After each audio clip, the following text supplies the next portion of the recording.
As Hurricane Irene barrels up the East Coast, some of the nation's cities are in its potentially destructive path. Nearly 300,000 people who live in flood-prone areas of New York City have been ordered to get out, and the city that never sleeps is shutting down its subways, buses, and trains tomorrow.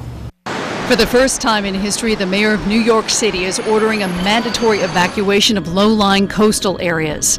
From beach communities in the outer boroughs to the neighborhoods surrounding Ground Zero in lower Manhattan, more than 250,000 people now have to leave their homes. You only have to look at the weather maps to understand just how big this storm is and how unique it is. Also, for the first time, New York is shutting down its entire mass transit system because of weather.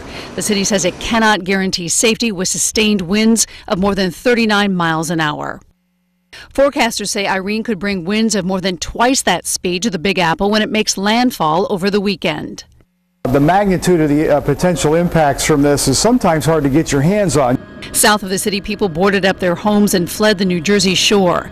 That state and nearby Philadelphia also are suspending public transportation. Atlantic City's casinos are going dark. Today's not the day to go to dinner in Atlantic City, okay? Today's the day to get yourselves ready.